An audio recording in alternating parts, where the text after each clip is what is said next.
This expose might push presidential hopeful Nikki Haley out of the race completely, possibly setting up a rematch between President Biden and Donald Trump. Now, it looks as if the deep state is keen on having Haley win the Republican primary. Even though she's way behind former President Donald Trump on the polls at the moment, analysts say the Democrats would prefer to go against her versus Trump. And how could you blame them, right? It's now gotten to a point where even Republicans are asking Haley to just go ahead and step down, as she really doesn't have much of a chance against the former president. Now, before I get to the details with this massive donation that Haley got, all I ask is that you guys just take a second, drop a quick like for the video. I totally appreciate that. And by you sharing these videos, it definitely gets this information out to more people, and it totally helps out the channel, which I deeply, deeply appreciate. So thank you guys so much for that. So Michael Morel, he was reported to have donated to Haley's campaign back in November. Now, for anybody who might not be aware of who this guy is, well, he's the CIA director who served under former President Barack Obama. He's the same guy that organized a letter from 51 former spy chiefs so that then presidential hopeful Joe Biden could use it against former President Donald Trump in a debate. I know it's a little confusing, but hang with me, guys. So many experts and even Americans believe that if this letter never came out, we'd have a completely different president in the White House today. Now, why would someone who supports President Biden suddenly send money to a Republican primary hopeful? Any guesses, guys? Many analysts find it questionable, with some saying that it just shows how badly they don't want Trump back on the ballots. Does it seem like everyone has it out for Trump? So Haley on her end has a lot of similar outlooks to President Biden. She believes in defending the Ukraine using American taxpayer money. She supports importing migrants for jobs that could have gone to hardworking Americans. She's also fond of war and wants us to bomb Iran and get in the face of both Russia and China. That's like David facing off against two different Goliaths at the same time. Now, with that, many believe that the deep state could probably get behind someone like her. But many Republicans are asking her to step down, one of which is Tim Scott. So Tim Scott, he's telling Haley that it's time to call it quits, and that she should instead focus her energy on supporting the former president. In fact, it's said that top officials at the Republican National Committee are eager for her to quit. Now, if Haley does drop out of the race, then it's possible that a joint fundraiser committee can be done with Trump so as to bolster their finances. Now, related to that, former President Donald Trump, he is now being rushed to pay this $355 million business fraud verdict fine, lawsuit, civil thingy in New York City. So Trump's attorneys argue that the New York Attorney General Letitia James is in somewhat of a hurry to get this paid off. So James even went as far as to say that she would seize some of Trump's properties if he could not come up with a huge sum of money. This is only made worse with the prejudgment interest that was handed down recently, which equates to $100 million.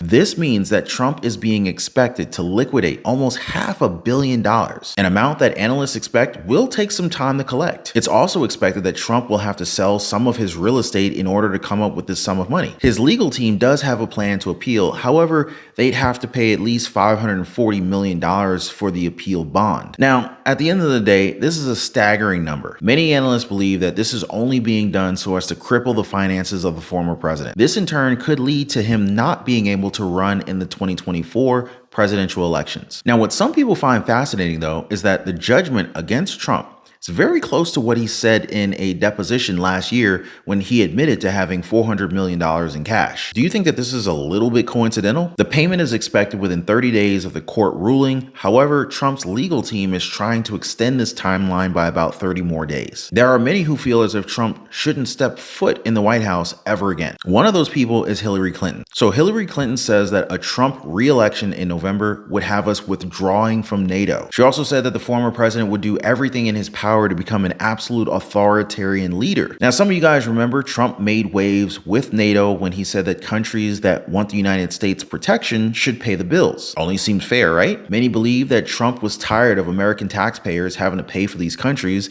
that he only thought it was fair for them to foot the bill once he's in office. Who wants to pay for freeloading allies, right? Now, it's best to understand that this amount has not changed. It's not like Trump wrote up a new agreement as to how much has been used for defense, okay? This is why many experts agree that it's only right for those who benefit from NATO benefits pay the bills that were agreed upon at the time at the very beginning. But let's now move on to something else that taxpayers are paying for. In New York, the plan to save money by providing debit cards to illegal immigrants may backfire in the worst way. Data has come out that each migrant may be provided cards with up to $10,000. So get this, guys. So Mayor Eric Adams touted the plan and said that this program would give 500 families cash to buy their needs while saving $600,000 per month. The plan is set to use up to $52 million of American taxpayer money, even though they boast that it's going to be saving the city at least $7.2 million a year. I'm not really sure how this math is going to end up adding up, but here's where things get a little bit more murky, right? So that $52 million